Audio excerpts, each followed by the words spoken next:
दर्शन दो। हनुमान तो जो है छोटे स्वरूप बन्नर का रूप धारण करके कूद पड़ता है। क्या देखता है कि बन्नर है और बन्नर ने इतना सुंदर भजन गाया है। उनसे पूछा तुम कौन हो, बताओ तेरा परिचय। उसने कहा ऐसे ऐसे बात है। भगवान का हम परम शिष्य है जो राजा राम के हृदय में रहता है, उसका नाम हनुमान है और वही हनुमान आज हम हैं। आपके पता लगाने के लिए आए हैं। आज ये सारे कथाएं कहानियों को सुनाया। माँ सीता को सांत्वना दी कि माँ सीता आप टेंशन न लेना, माँ राम आएंगे और आपको लेकर के जाएंगे, रावण को वध करेंगे। ऐसे बातों को कह करके जाने लगे।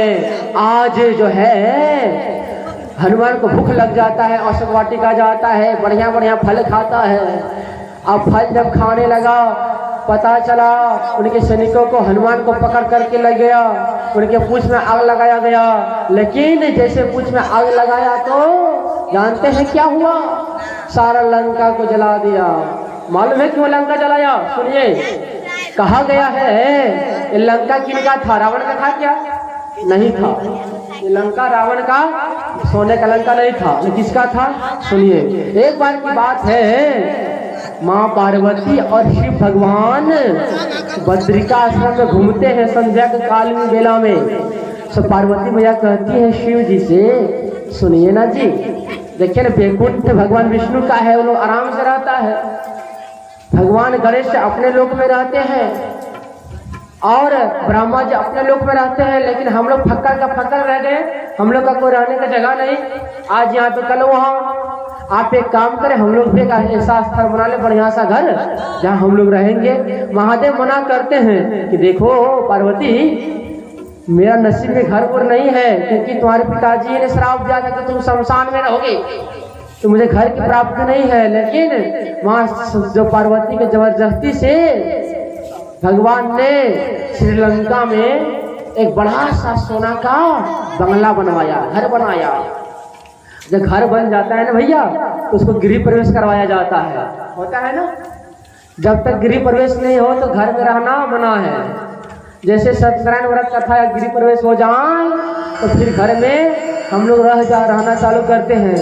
तो शिव भगवान ने सोचा थोड़ा विद्वान ब्राह्मण को बुलाए, लेकिन ब्राह्मण को विद्वान उस समय महादेव की नजरों में था नहीं, रावण के अलावा कोई। रावण को निमंत्रण दिया गया कि रावण से कर्मकांड कराया जाएगा, गृह प्रवेश करवाया जाएगा और उनको दक्षिणा देने से खिला पिला विदाई किया जाएगा।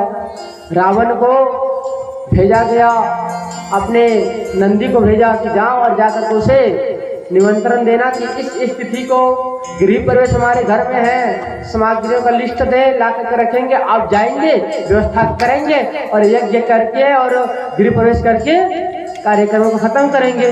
रावण जी ने कहा देखो नंदी, हम बहुत अधिक खाते हैं, वो खिला पाएगा? शंकर जी ने बोला हाँ खिला देगा, टेंशन मत लीजिए आप, चलिए तो सही है ना। तो जो है अक्षय भैया वो पहुंच जाते हैं। कहाँ पहुंचते हैं? घर। कहाँ? घर जब पहुंचे नंदी जी तो महादेव से कहा कि आज का काम मेरा हो गया, इस तिथि को रावण जी आएंगे, ये सामग्री है, ये लेकर के आप आइए। तो ठीक है, सामग्रियों को लाया गया, तिथि आया, मुहूर्त आया। जब सब कुछ आ गया, जब रावण जी जो है अपने घर को छोड़ करके आया गृह प्रवेश कराने के लिए, जानते हैं जब गृह प्रवेश होने लगा, प्रारंभ हुआ, कर्मकांड का मंत्र चालू हुआ। जानते कौन सा मंत्र चालू किया?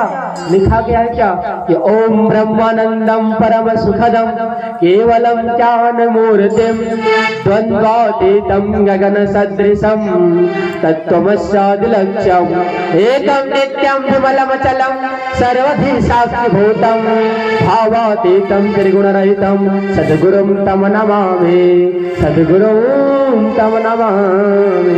कर्मकांड का पहला मंत्र से चालू किया, कर्मकांड चालू हुआ, यज्ञ हुआ और गृह प्रवेश का कार्यक्रम समाप्त हुआ।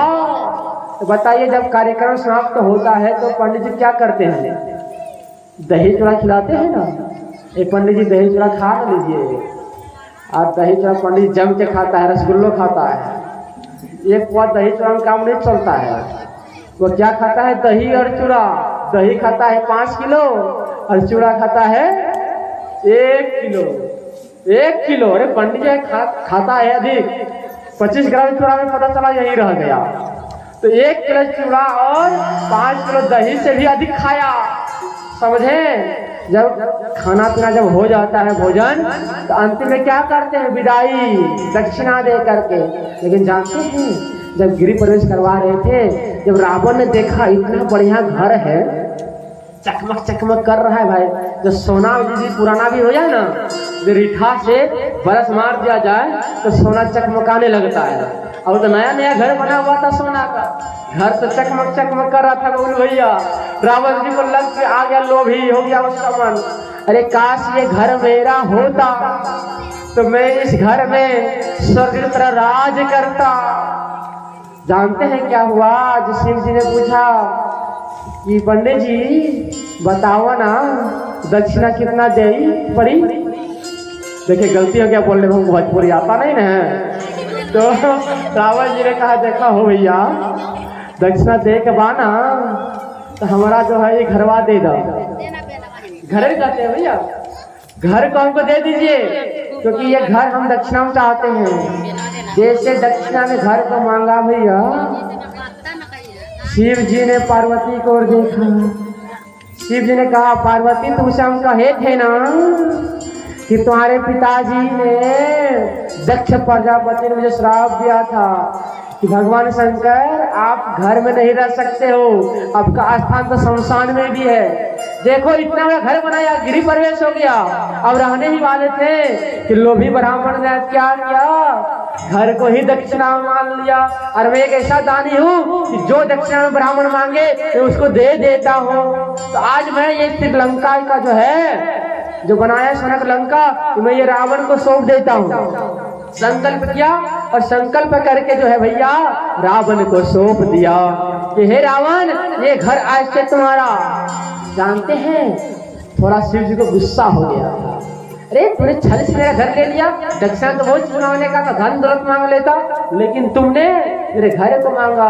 उसने कहा ठीक है, कि फिर अगले जन्म में आऊंगा हनुमान बन के। क्या कहा कि शंकर सुमन केसरी नंदन। और वही जो है भगवान शंकर क्या बन करके आए?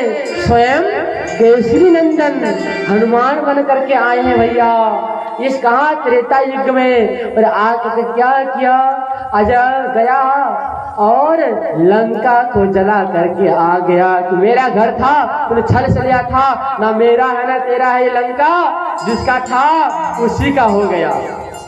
तो आज लंका का दान हुआ, हनुमान जी आए कहाँ? रामेश्वरम धाम, और आकर के राम जी को सारा वृत्तांत सुनाया। जब राम जी ने सुना, अब पुल बांधने का समय आया, पुल को बांधा गया। और जब पुल बांधा समुद्र में, पुल को बांध करके लंका में प्रवेश हुआ, युद्ध हुआ अनन्य प्रकार का। कुंभकर्ण का वध हुआ। जब कुंभकर्ण का वध हुआ ना, तो कुंभकर्ण का पत्नी का नाम क्या है मालूम है? बताओ हो, कुंभकर्ण का पत्नी का नाम क्या है? नहीं मालूम? देखो, कुंभकर्ण का पत्नी का नाम है निंद्रा देवी। क्या नाम है? निंद्रा देवी। तो जैसे भगवान राम ने कुंभकर्ण को मारा, तो कुंभकर्ण की पत्नी रोती हुई आई राम जी के पास। राम जी से कहने लगे, देखो भगवान राम, आप तो हैं भगवान, आपने मेरे पति को मार दिया ना, मैं आपको चैन से नहीं जीने दूंगी, तो तू क्या करोगी? तो देखो मैं क्या करूंगी, सुनो। कहने लगी कौन? निंद्रा देवी, कि मैं यही कर सकती हूँ कि जब जब आपकी कथा, राम कथा, भगवत कथा होगा, मैं श्रोताओं के बीच में जा करके श्रोताओं के दिमाग में बैठ जाऊंगी। और जैसे श्रोताओं के दिमाग में बैठ जाऊंगी तो सारे श्रोता सो जाएंगे, तो आपका दुकान बंद हो जाएगा, आपकी कथा चलने वाली नहीं है। तो भगवान राम ने कहा, बात तो सही तुम बोल रही हो, लेकिन सुनो, जैसे जैसे तुम आएगी, जैसे मेरा नजर जाएगा कि निंद्रा देवी आप प्रवेश हो रही है कहाँ? भक्तों के बीच में, तब तक हम क्या कहेंगे कि राम कहानी कहेंगे, ताली बजवा देंगे, जोर से भजन गवा देंगे। तो क्या होगा? निंद्रा तुमको हम टिकने नहीं देंगे। इसलिए कथा में जब आ जाए नियंत्रण समझ जाना, कुंभकर्ण की पत्नी आपके पास आ करके आपके मस्तिष्क में बैठ गई हो। समझ रहे हैं? ये सच्ची कथा है। तो ये हुआ, पता चला राम को कुंभकर्ण को मारा, लक्ष्मण ने मेघनाद को मारा। और एक ऐसा समय आया कि राम रावण का युद्ध हुआ। राम तो रोज युद्ध कर रहा है रावण से, लेकिन रावण मर ही नहीं रहा है। एक सिर काट है तो एक सिर फिर जुड़ जा रहा है। राम तो तंग हो गए। वहां विभीषण जी था। विभीषण जी ने कहा, देखो भैया राम, ये ऐसे रावण मरने वाला नहीं है। ब्रह्मा से ये वरदान मांगा था, देखो मेरे प्राण को हम छुपा करके रखना चाहते हैं, क्योंकि मुझे कोई मार नहीं सके। तो कहाँ छुपाना चाहते हो? तो कहा था रावण ने, जब वरदान ही देना चाहते हो तो वरदान ये दो, मैं अपने प्राण को नाभि में छुपा करके रख सकूं। तथास्तु। आप रावण ने अपने प्राण को नाभि में रखा था। तो विभीषण गया, मायापुरी बनाते बनाते उड़ करके गया। राम से कहा, सुनो सुनो सुनो, धीरे धीरे कहा कि ऐसे ऐसी बात है, सो यहाँ बाण चलाना और मंत्र भी बताता हूँ, ये मंत्र भी लो और बाण में लगाना धनुष में, और ये मंत्र बोल देना और बोल करके ऐसे खींचना और छोड़ देना और निशाना लगाना नाभि पर। जैसे बाण जाएगा तो उसका गोविंदा नमो नमः हो जाएगा। सो दूसरे दिन जो आया युद्ध में ललकारा गया। रावण ने कहा, आओ राम, मैं तुमसे युद्ध करना चाहता हूँ। आज का युद्ध अंत है, अंतिम युद्ध है, या तो तुम रहोगे या तो फिर हम रहेंगे। युद्ध हुआ। रावण ने पहला तीर चलाया, राम ने चलाया, दोनों का टकराव हुआ। और वो मैदान में, जो कुरुक्षेत्र के मैदान में, रामेश्वर धाम में, ये लंका में क्या हुआ? प्रलय छा गया। जब प्रलय छाया तो दूसरा बाण तुरंत राम ने निकाला और राम गायत्री मंत्र का, वेद का मंत्र पढ़ा और पढ़ के ध्यान किया और लगाया और बाण को छोड़ा। जैसे बाण गया और लगा नाभि में, तो धड़ाम से रावण धरती पर गिरा और कहने लगा, राम राम राम। मरते समय रावण ने 3 बार भगवान राम का नाम लिया।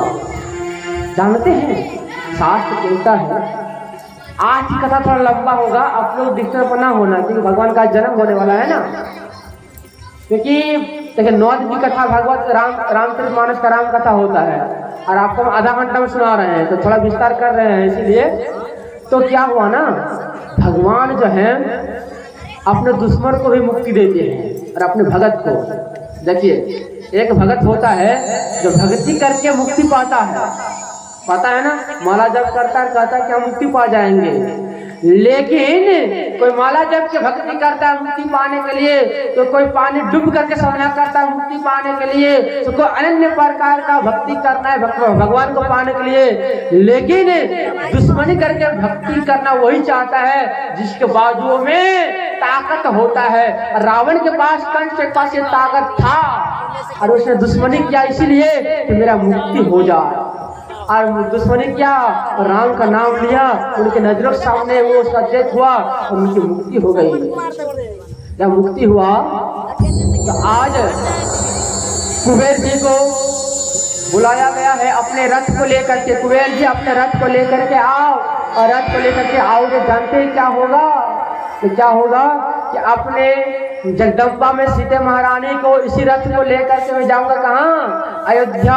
बोले कि कल लेकर के आएंगे। कल नहीं, आज ही हमको जाना है, क्योंकि भरत ने कहा था कि 14 वर्ष से 1 सेकंड भी यदि देर हो जाएगा भैया जी, तो मेरा शरीर नहीं रहेगा, इस शरीर मृत्यु घोषित हो जाएगा।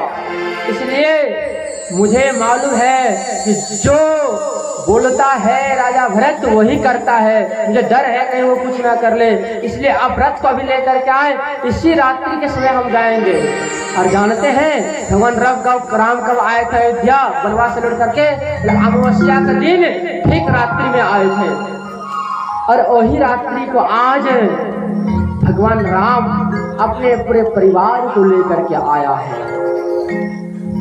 जब लेके आने ही वाले थे तो जानते हैं अंधेरा था, स्वागत कैसे करता भगवान का? इस प्रकार का लाइट लगा हुआ था नहीं, इस लाइट था भी इस प्रकार का, तो दीपक जला करके स्वागत भगवान ने किया भरत ने। अच्छा, स्वागत हुआ, भगवान ने आशीर्वाद दिया, क्या जानते हैं? सुनिए कान खोल के आप लोग, कि जो व्यक्ति दीपक जला करके मेरा स्वागत किया है भरत, और रोज जो दीपक जलाएगा पूजन पाठ करने का समय, खाना बनाते समय, जान लेना उसके घर में भगवान राम जा करके बैठ गया है और खूब घर को मैंने स्वर्ग बना दिया है। इसलिए पूजा पाठ करने समय में दीपक जलाया जाता है कि भगवान हमारे घर में आए। तो रामचरितमानस की संक्षिप्त में मैंने कथा सुनाया। इसका तो बहुत कथा और लौकिक की है, लेकिन उतना विस्तार में हम लोग जाएंगे नहीं। तो आज क्या हुआ, ये कथा जो संपन्न हुआ, तो जानते हैं राजा राम जी ने वचन दिया था किनको? चंद्रमा को, कि देखना चंद्रमा, तुम जो आज रो रही है ना, मैं तुझे वचन देता हूँ कि ठीक जो है चंद्रवंश में मैं भी तुमको दर्शन देने के लिए हम कहाँ आएंगे? मथुरा में। और वही हुआ भैया, आने ही वाले थे। उससे पहले की कथा थोड़ा आप सुने। क्या कहते हैं कि जो है सूरसेन, जो है सूरसेन के जो बेटा है उनका नाम है वासुदेव। क्या नाम है बोल भैया? वासुदेव। और वासुदेव थे जवान, और सोचा कि भाई वासुदेव का शादी करा देना चाहिए। और जब है सूरसेन ने सोचा कि इनका शादी हो जाए, तो शादी भाई किनके साथ करवाएं? उनके लिए तो लड़की चाहिए। लड़की खोजने के लिए निकले। तो वहाँ